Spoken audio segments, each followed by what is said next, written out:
নমস্কার। বাজলো তোমার আলোর বেনু, অনির্বাণ ঘোষ। অন্ধকারের রেশ কাটেনি, ভোর হতে ঢের বাকি। নিদ্রা ভেঙে উঠছে সবে একটি দুটি পাখি।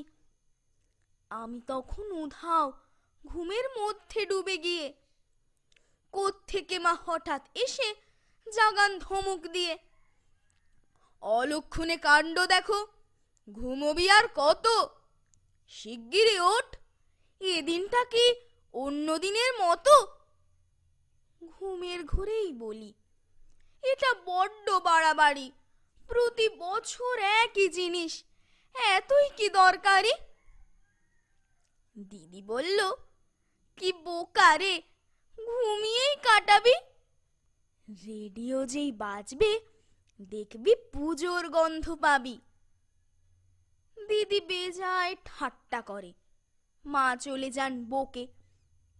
বাধ্য হয়েই বিছনা ছাড়ি, ঘুম জড়ানো চোখে। বাড়ির সবাই ব্যস্ত খুবই, সময় কি আর আছে। স্নান সেরে মা ততক্ষণে রেডিওটার কাছে। যেই না শুরু দৃপ্ত গলায় মহিষমর্দিনী, মনে হলো রক্তে এ সুর জন্ম জন্ম চিনি। সেই চেনা সুর, সেই উচ্চারণ, তবু প্রাণের তারে না জানি কোন জাদুর ছোঁয়ায় নতুন বারে বারে। বাইরে দেখি উড়ছে পাখি কিচির মিচির ডেকে, পুবের পারে রক্ত রেখা কেউ দিয়েছে একে।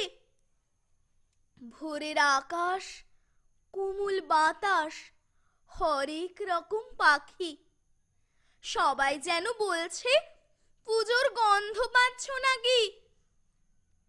কি যেন এক খুশির দোলায় উদ্ভাসিত প্রাণ, বাতাস জুড়ে সত্যি তখন অন্য রকম ঘ্রাণ। বদলে গেছে দিন, তবু সত্যি সত্যি জানি, সবার হৃদয় দুলবে যখন বাজবে আকাশবাণী। আজও বিরূপাক্ষ যখন ধরেন আশ্বিনের শারদ প্রাতে, দুয়ার খুলে বন্ধ হৃদয়ে, এত বছর পার করেও মর্যাদা অক্ষুণ্ণ। সেই চেনা সুর না বাজলে যে পুজোই অসম্পূর্ণ। আজও কি এক খুশির ছোঁয়া জাগায় শিহরণ। বাজলো তোমার আলোর বেনু, মাতলো রে ভুবন। নমস্কার।